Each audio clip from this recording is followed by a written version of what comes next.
വിനയം എന്ന് പറയുന്നത് മനുഷ്യനെ വല്ലാതെ ഉയർത്തും. മൻ തവാദഅ ലില്ലാഹി റഫഅഹുല്ലാഹ്. അതിന്റെ മനുഷ്യരൂപം ബഹുമാനപ്പെട്ട ആലിക്കുട്ടി ഉസ്താദ്. വിനയത്തിന്റെ മനുഷ്യരൂപമാണ് ബഹുമാനപ്പെട്ട ആലിക്കുട്ടി ഉസ്താദ്. ആർക്കും സംസാരിക്കാൻ പറ്റും, ആർക്കും ഒപ്പം നടക്കാൻ പറ്റും. പ്രായമായപ്പോ ചെറിയ പ്രായത്തിന്റെ അസ്വസ്ഥതകളൊക്കെ ഉണ്ടായി.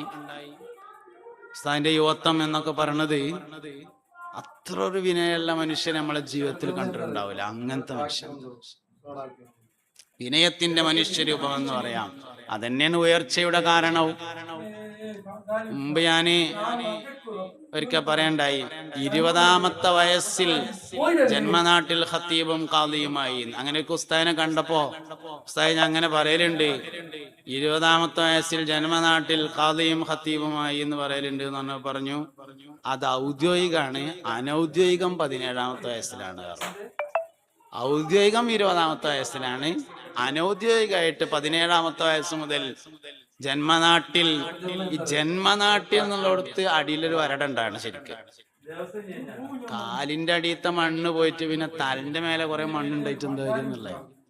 ജന്മനാട്ടിൽ 17ാമത്തെ വയസ്സ് മുതൽ ഖത്തീബും, 20ാമത്തെ വയസ്സ് മുതൽ ഔദ്യോഗികമായി ഖാദിയും, മരിക്കോൾ അങ്ങനെ തന്നെ എന്നതാണ് ഷെയ്ഖുൽ ജാമിഅ സമസ്ത കേരള ജമിയത്തുൽ ഉലമയുടെ general secretary professor K Alikutty Musliyar എന്ന നമ്മുടെ ഉസ്താദ്. അല്ലാഹു ദർജ ഉയർത്തി കൊടുക്കട്ടെ. ജന്നാത്തുൽ ഫിർദൗസിൽ കണ്ടുമുട്ടാൻ അല്ലാഹു തആല ഭാഗ്യം നൽകട്ടെ. എത്ര ശിഷ്യന്മാരാ!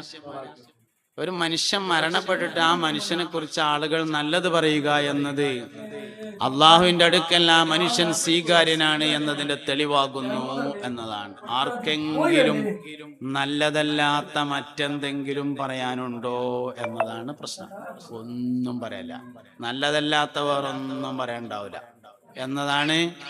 എല്ലാവരിൽ നിന്നും ബഹുമാനപ്പെട്ട ആലിക്കുട്ടി ഉസ്താദിനെ പ്രത്യേകമാക്കുന്ന ഘടകം നല്ല ഇസ്സത്തുള്ള മനുഷ്യൻ, നന്നായി വസ്ത്രം ധരിക്കും. ഞാൻ അങ്ങനെ വസ്ത്രം ധരിക്കുന്ന വേറൊരാളെ പിന്നെ കണ്ടത് അസ്ഹരി തങ്ങൾ പാപ്പാനാണ്. നന്നായി വസ്ത്രം ധരിക്കും. രോഗത്തിൽ കിടക്കുന്ന സമയത്തും രാവിലെ എഴുന്നേറ്റ് കുളിച്ച് നല്ല ഡ്രസ്സ് മാറ്റി തലപ്പാവ് ധരിച്ച് കോട്ടൊക്കെ ഇട്ടിട്ടാണ് പേരേരിക്കുക അസ്ഹരി തങ്ങൾ പാപ്പ. അങ്ങനെ നന്നായി വസ്ത്രം ധരിക്കുന്ന അക്കാലത്ത് അങ്ങനത്തെ തലയെക്കെട്ട് ആലിക്കുട്ടി ഉസ്താദിനെ ഉള്ളവരായിരിക്കില്ല. അന്ന് മറ്റുള്ള ആലിമീങ്ങളുടെ ഒക്കെ കെട്ട് മോശാക്കാൻ വേണ്ടി പറയല്ല, മറ്റുള്ള ആളുകളുടെ ഒക്കെ കെട്ട് വേറെ കെട്ട്.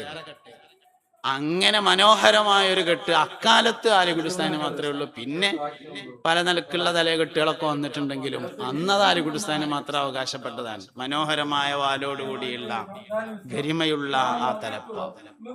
ഈ മനുഷ്യന്മാർക്ക് ചില ഇസ്സത്തുകളുണ്ട്. സിയ്യ് അതിൽ വളരെ പ്രധാനമാണ്. ഓരോ മനുഷ്യനും ആ മനുഷ്യനോടനുസരിച്ച സിയ്യ് വേഷം സ്വീകരിക്കുക എന്നത് വളരെ പ്രധാനപ്പെട്ട കാര്യമാണ്. അതിൽ വളരെ സൂക്ഷ്മത പാലിച്ചിരുന്നു ഉസ്താദ്. അല്ലാഹു ദർജ ഉയർത്തട്ടെ. അൽ ഫാത്തിഹ. പ്രിയമുള്ളവരെ, ആരായിരുന്നു ആലിക്കുട്ടി ഉസ്താദ്? അവിടുത്തെ വിട പറയൽ അതൊരു സാധാരണ വിട പറയലായിരുന്നില്ല. കേരള കണ്ട മഹാപണ്ഡിതൻ, സമസ്തയുടെ പ്രകാശഗോപുരം ആലിക്കുട്ടി ഉസ്താദ് റഹിമഹുല്ലാഹ് ഈ ലോകത്തോട് വിട പറഞ്ഞപ്പോൾ അവിടുത്തെ അന്തിമ ദർശനത്തിനായി ഒഴുകിയെത്തിയത് ആയിരക്കണക്കിന് ശിഷ്യന്മാർ. മഹാനായ ഉസ്താദിനെ സ്നേഹിക്കുന്ന സ്നേഹജനങ്ങൾ, അവിടുത്തെ മയ്യത്ത് തൊട്ടടുത്ത് കണ്ടവർ, ആ മയ്യത്തിൻ്റെ മുഖത്തേക്ക് ഉറ്റുനോക്കിയ പണ്ഡിതന്മാർ, സാധാരണക്കാരായ ജനങ്ങൾ ഒരു നിമിഷം അത്ഭുത പരവശരായി ഞെട്ടിപ്പോയി. കാരണം ആ മുഖത്ത് കണ്ട ആ ഒരു കാഴ്ച. എൻ്റെ പ്രിയപ്പെട്ടവരെ, അത് എന്തായിരുന്നു ആ മയ്യത്തിൽ അവർ കണ്ട ആ മഹാ അത്ഭുതം? ഇതാണ് സത്യത്തിൻ്റെ വഴിയെന്ന് വിളിച്ചോതുന്ന പ്രകാശമായിരുന്നു. ആ ദൃശ്യത്തിൻ്റെ രഹസ്യത്തിലേക്ക് കടക്കുന്നതിന് മുമ്പ് നാം അറിയണം ആരായിരുന്നു മഹാനായ ആലിക്കുട്ടി ഉസ്താദ് എന്ന്. ചെറുപ്പത്തിൽ തന്നെ ഇൽമിൻ്റെയും ജ്ഞാനത്തിൻ്റെയും ആഴങ്ങളിലേക്ക് ഇറങ്ങിച്ചെന്ന മഹാൻ, ചെറുപ്പത്തിൽ തന്നെ ഖത്തീബായും ചെറിയ പ്രായത്തിലാണ് നാടുകൾ ഖാദിയുമായും നിയോഗിക്കപ്പെട്ട അറിവിൻ്റെ സിംഹാസനത്തിൽ ഉപവിഷ്ടനായ പ്രകാശ ഗോപുരമായിരുന്നു. തൻ്റെ ജീവിതത്തിൻ്റെ ഓരോ നിമിഷവും അള്ളാഹുവിൻ്റെ ദീനിന് വേണ്ടിയും ഇൽമ് പകർന്നു നൽകാൻ മാറ്റിവെച്ച മഹാനായിരുന്നു. ഇസ്ലാമിക കൽപ്പനങ്ങളെ ഉറവോട് തൻ്റെ ജീവിതത്തിൽ കൊണ്ടു നടന്ന, സത്യത്തിൻ്റെ പാതയിലേക്ക് ജനങ്ങളെ നയിക്കാൻ, സത്യത്തിലേക്ക് ജനങ്ങളെ നയിക്കാൻ വേണ്ടി തൻ്റെ ജീവിതം സമർപ്പിച്ച മഹാനായ ആലിക്കുട്ടി ഉസ്താദ്. അല്ലാഹു റബ്ബ് സുബ്ഹാനഹു വ തആല പറയുകയാണ്, യർഫഇല്ലാഹു അല്ലദീന ആമനൂ മിൻകും വല്ലദീന ഊതുൽ ഇൽമ ദറജാത്ത്.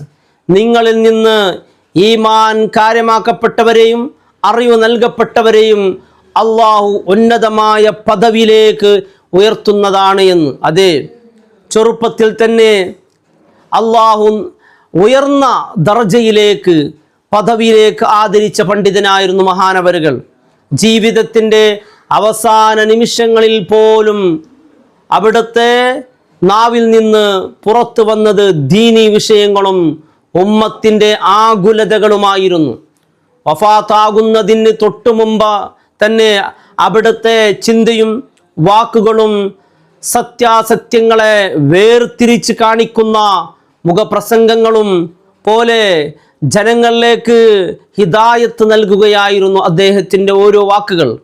അള്ളാഹുവിൻ്റെ റസൂൽ സ്വല്ലല്ലാഹു അലൈഹി വസല്ലം ഒരു ഹദീസിലൂടെ പഠിപ്പിക്കുകയാണ്, നല്ലറല്ലാഹു റഅൻ സമിയ മഖാലാത്തി ഫവാഅഹാ ഫഹഫിളഹാ വബല്ലഗഹാ. എൻ്റെ വാക്കുകൾ കേൾക്കുകയും അത് സൂക്ഷിച്ചു വെച്ച് ജനങ്ങളിലേക്ക് എത്തിച്ചു കൊടുക്കുകയും ചെയ്ത മനുഷ്യൻ്റെ മുഖത്തെ അള്ളാഹു പ്രകാശപൂർണമാക്കുമെന്ന് ഈ ഹദീസ് പോലെ പ്രവാചക ചര്യയെ ജനങ്ങളിലേക്ക് എത്തിച്ച് ആ അധരങ്ങൾക്ക് അള്ളാഹു നൽകിയ ആദരവായിരുന്നു ആ അന്തിമ നിമിഷങ്ങൾ. ഇനി പറയാം, ആ മയ്യത്തിൽ തൊട്ടടുത്തവർ കണ്ട അത്ഭുതമായ ആ ഞെട്ടിപ്പിക്കുന്ന ആ കാഴ്ച എന്തായിരുന്നു എൻ്റെ പ്രിയപ്പെട്ടവരെ? വഫാത്തായി കഫൻ വസ്ത്രങ്ങളിൽ കിടക്കുന്ന ആ മയ്യത്തിൻ്റെ മുഖം യാതൊരുവിധവും വേദനകളോ അല്ലെങ്കിൽ മരണത്തിൻ്റെ കഷ്ടപ്പാടുകളോ ഒരു ലക്ഷണവും ആ മയ്യത്തിൽ ആരും കണ്ടില്ല. അത്ഭുതപ്പെട്ടു. പകരം അവർ കണ്ടത് പൂർണ്ണചന്ദ്രനെ പോലെ തിളങ്ങുന്ന പ്രസന്നതയായിരുന്നു. ഒരു നവവധുവിനെ പോലെ അല്ലെങ്കിൽ സ്വപ്നലോകത്തെ പോലെ അതിസുന്ദരമായി പുഞ്ചിരിക്കുന്ന ഒരു മുഖം കണ്ടു നിന്നവരുടെ കണ്ണുകൾ നിറഞ്ഞു തുളുമ്പുകയായിരുന്നു. എന്തൊരു അത്ഭുതമായിരുന്നു ആ മുഖത്തിൻ്റെ പുഞ്ചിരി. മരണ ആസന്നമായ സമയത്ത് അവർ കണ്ടത് ആ അത്ഭുതകരമായ ആ മുഖത്തിൻ്റെ കാഴ്ച കണ്ടവരൊക്കെ സന്തോഷിച്ചു. എല്ലാവരും ആഗ്രഹിച്ചു മരിക്കുന്നെങ്കിൽ ഇതുപോലെ ജീവിതത്തിൽ പല തവണ ചിരിച്ചവരായിരിക്കാം, മരിക്കുമ്പോൾ ചിരിക്കണം. അത് അള്ളാഹു നൽകുന്ന വലിയ ഭാഗ്യമാണ്. ബഹുമാനപ്പെട്ട ഇമാം സുയ്യൂത്ത് റളിയല്ലാഹു അൻഹു തൻ്റെ ശർഹ് സുദൂർ എന്ന വിഖ്യാത ഗ്രന്ഥത്തിൽ ഉദ്ധരിക്കുന്ന ഒരു സംഭവമുണ്ട്. ഇന്നൽ മുഅ്മിന ഇദാ ഹളറഹുൽ മൗത്ത് റഅ മഖഅദഹു മിനൽ ജന്ന ഫയഫ്റഹു വയബ്തസിമു എന്നൊരു ഹദീസ്. ഒരു സത്യവിശ്വാസിക്ക് മരണമാസന്നമാകുമ്പോൾ സ്വർഗത്തിൽ തനിക്ക് ഒരുക്കി വെച്ച കൊട്ടാരങ്ങളും സ്ഥാനങ്ങളും അവർ മുമ്പിൽ കാണുമ്പോൾ അവർ സന്തോഷിച്ചു പോകും. അതുകൊണ്ട് അവരുടെ മുഖം സന്തോഷമായിരിക്കും, അവൻ്റെ മുഖത്തെ പുഞ്ചിരിയായ അതുകൊണ്ടായിരിക്കുമെന്ന്. അതെ, അല്ലാഹു റബ്ബ് സുബ്ഹാനഹു വ തആല ഒരുക്കി വെച്ചിയ സ്വർഗീയ കൊട്ടാരങ്ങൾ കണ്ടപ്പോൾ, മലക്കുകൾ സന്തോഷ വാർത്ത അറിയിച്ചപ്പോൾ ആ മുഖത്ത് വിരിഞ്ഞ ആത്മീയ നുറുങ്ങുകളായിരുന്നു ആ പുഞ്ചിരി. എൻ്റെ പ്രിയപ്പെട്ടവരെ, ഇമാം ഖുത്ബി റളിയല്ലാഹു അൻഹു അത്തദ്കിറ തൻ്റെ ഗ്രന്ഥത്തിൽ പറയുന്നുണ്ട്, വിവരിക്കുന്നത് പോലെ സ്വാലിഹീങ്ങൾ വഫാത്താകുമ്പോൾ സ്വർഗത്തിലെ മലക്കുകൾ വന്ന് പറയും, നിങ്ങൾക്ക് സലാം, അള്ളാഹുവിൻ്റെ തൃപ്തിയിലേക്ക് നിങ്ങൾ സന്തോഷത്തോടെ വരിക എന്ന്. ആലിക്കുട്ടി ഉസ്താദിൻ്റെ ആ ഒരു പുഞ്ചിരി നമ്മോട് വിളിച്ചു പറയുന്നത്, ഇതാണ് സത്യം, ഇതാണ് സത്യം, ഇതാണ് സത്യം. ഇതായിരിക്കുന്നു ആ ബഹുമാനപ്പെട്ട ആലിക് ഉസ്താദിൻ്റെ മുഖത്ത് നിന്ന് വായിച്ചെടുക്കാൻ നമുക്ക് പറ്റിയത്. അള്ളാഹു റബ്ബ് സുബ്ഹാനഹു വതആല അവിടുത്തെ ദറജ അള്ളാഹു ഉയർത്തട്ടെ.